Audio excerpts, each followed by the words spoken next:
জগতি, এটা বাংলাদেশের প্রথম রেলওয়ে স্টেশন জগতি।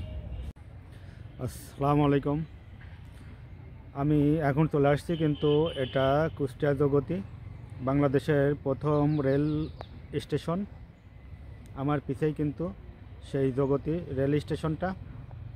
আপনারা হয়তো ইতিমধ্যে এর আগেও দেখছেন, কিন্তু বর্তমান কী পরিস্থিতিতে আছে সেটাই আপনাদেরকে দেখানোর উদ্দেশ্যে কিন্তু এই জগতি রেল স্টেশনে আমি আসছি। তো এখন আপনারা দেখতে থাকেন রেলওয়ে স্টেশন।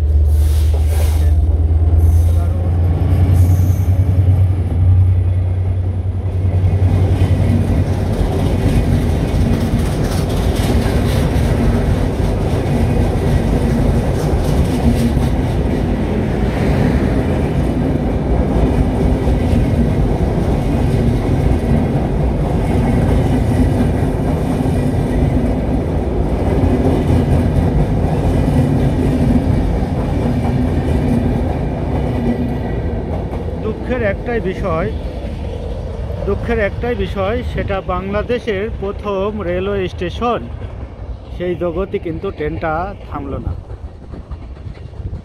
আসলে একটা দুর্ভাগ্যের বিষয়। দেখেন, জগতি স্টেশন, বাংলাদেশের প্রথম রেলওয়ে স্টেশনে একটা ট্রেন গেল, কিন্তু ট্রেনটা থামলো না। এটা কিন্তু ঠিক সেই জগতি স্টেশন। কালের সাক্ষী হয়ে দাঁড়িয়ে আছে এই জগতি স্টেশনটা। দেখেন, কোনো লোক সমাগম নেই। দেখেন, বাংলাদেশের সেই প্রথম স্টেশন জগতি। আমি সেই জগতিতে আসছি, আপনাদেরকে দেখাই। যারা এই স্টেশনটা এর আগে দেখেননি, এখন এই ভিডিওর মাধ্যমে আপনারা দেখতে পাবেন জগতি রেল স্টেশন কালের সাক্ষী হয়ে দাঁড়িয়ে আছে। কোনো লোক সমাগম নেই এখানে। পুরো একটা ভাঙাচোরা একটা বিল্ডিং শুধু পড়ে আছে। দেখেন, আমি সেটাই আপনাদেরকে দেখাবো। দেখেন,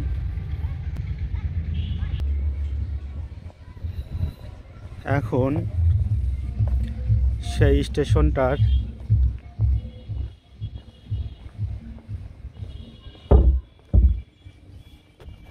দেখেন টিনের অবস্থা,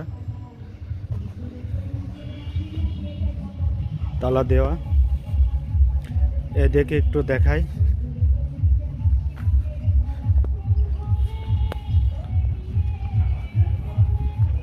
দেখেন, এটা হয়তো বা বিশ্রামাগার ছিল, কিন্তু নোংরা একটা পরিবেশ, সেটাও দেখাই।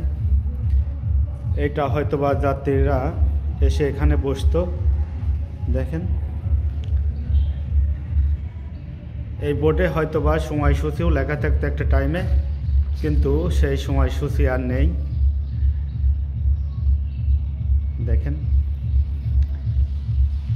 এটা ভিতরের বিশ্রামাগারের যাত্রীদের, সেটাও দেখালাম। নোংরা একটা পরিবেশ।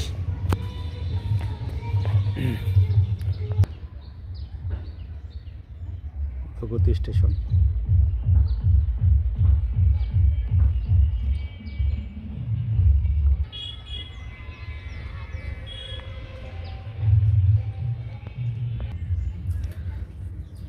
জগতি স্টেশন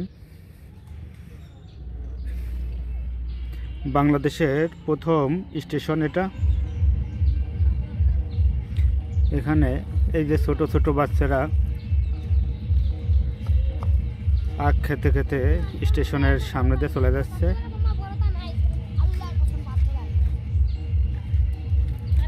জগতি রেল স্টেশন এটা। তো প্রিয় বন্ধুরা, জগতি রেল স্টেশনটা কেমন আপনারা হয়তো ইতিমধ্যেই দেখছেন। তো এই ভিডিওর মাধ্যমে আমার যতটুকু সম্ভব আপনাদেরকে দেখানোর চেষ্টা করছি। দেখেন, এটা জগতী রেল স্টেশন।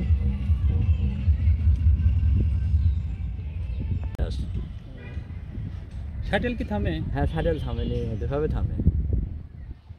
শাটেল আর ওই যে খুলনার যে মেল ওইটা থামে, এছাড়া অন্য কোনো ট্রেন না, তো আর এখানে থামে না। অন্য কোনো ট্রেন আর থামে না এখানে। এটাই তো বাংলাদেশের প্রথম স্টেশন। এই কিছুদিন আগেও তো শোনো, জন্ম কয়েক 100 কত বছরে, 70 বছর না 80 বছরের জন্ম স্টেশনে পালন করলো বড় অফিসাররা রেলের আসি। অনেক প্রতিশ্রুতি অনেকে দিয়ে যায়, কোনো কাজ হয় না তো। যেটা পুরাতন উদ্দেশ্যে রওনা দিত, এখানে পানি নিত, এই টাঙ্গিতে পানি নিত। পানি নিয়ে ধরেন কত পাইপ ছিল, ঢালাই পাইপ দিয়ে কেন্দ্রে ধরেন ওই দিকেতে পানি তুলতে ওই কোন পাহারা হচ্ছিল, সে পাইপগুলো চুরি হয়ে গেল। তারপরে ধরেন ওই মাথায় একটা টাঙ্কি ছিল, টাঙ্কিরও পাইপ ছিল, পাইপগুলো চুরি হয়ে গেল। অর্থাৎ ওই যে কয়লার ইঞ্জিনের সময়, কয়লার ইঞ্জিনের সময় যখন ইঞ্জিনে পানির প্রয়োজন হতো, এই ট্যাঙ্ক থেকে পানি নিত। এই দিকতে নিত আর ওই দিকতে নিত, দুইটা ট্যাঙ্ক ছিল। এটা কুষ্টিয়া যাওয়ার সময় ওই দিকতে নিত, আর পুরাদায় রওনা দিলে এই দিকতে নিত। পানি নিয়ে যাদের ইচ্ছা শেষ চলে যেত সেসব। তারপরে কিছুদিন বন্ধ হয়ে গেল। ধরেন এত সরকারি লক্ষ লক্ষ টাকার পাইপ ছিল, ঢালাই পাইপ, আগেকার পাইপ ধরেন ব্রিটিশের আমাদের, সে পাইপগুলো পিচেরগুলো সব চুরি হয়ে গেল, একটা স্টেশন আর নাই। অনেক সময় বাঘ আসে এই দিক, এখানে বাঘ আসতো। তো এই জন্য ওরা জাঙ্গা লাগানি বাবুর উপরে জুটিয়ে বসে থাকতো। এমনি এই এলাকায় কি বাঘ আপনারাও দেখেছেন? আমরা এখানে ছোট ছিলাম। গল্প শুনছেন আর কি? হ্যাঁ, আমার বাপের আমার গল্প। এই দোতলাতে থাকতো, মানে যারা এই বাবুরা স্টেশনের দায়িত্বে ছিল যারা। আর ওই পাশে কোয়ার্টার ছিল, কোয়ার্টার। আচ্ছা আচ্ছা, এটা স্টেশনের আসলে পিছন সাইড।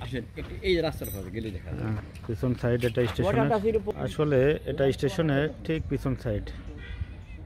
ভাঙাচোরা অবস্থায় পড়ে আছে, দেখেন, সেটা আপনাদেরকে দেখাচ্ছি। এটা স্টেশনের ঠিক পিছন সাইডটাই। এটা বাংলাদেশের প্রথম স্টেশন, জগতী রেলওয়ে স্টেশন। এটা জগতী স্টেশনের পাশেই পানির ট্যাঙ্কি। এটা যখন কয়লার ইঞ্জিন ছিল তখন এখান থেকে পানি নিত। দেখেন, এখন সেই ট্যাঙ্কির উপরে কত বড় গাছ হয়ে গিয়েছে, দেখেন, ঝোড়ঝাপটা হয়ে। দেখেন, এখন সেই ট্যাঙ্কিটা একটা ফুলদানিতে পরিণত হয়েছে। এই ট্যাঙ্কিটা এখন একটা ফুলদানিতে পরিণত হয়েছে, মনে হচ্ছে ঠিক এই ট্যাঙ্কিটা এখন একটা ফুলদানি। হ্যাঁ, আসলে ভালোই লাগছে। যদি কেউ না দেখে থাকেন, এখন এই ট্যাঙ্কিটা একটা ফুলদানি, পুরোটাই ফুলদানি। দেখেন, পুরোটাই গাছ। দেখেন কি অদ্ভুত লাগছে। আসলে অবহেলায় অযত্নে কি হয়ে যেতে পারে, দেখেন। তো ধন্যবাদ প্রিয় বন্ধুরা, এই ভিডিওটা কেমন লাগলো আপনারা কমেন্ট এবং শেয়ার করে জানাবেন সেটা। তো সবাই ভালো থাকবেন, ইনশাল্লাহ আবার দেখা হবে পরবর্তী কোনো ভিডিওতে। ধন্যবাদ সবাইকে।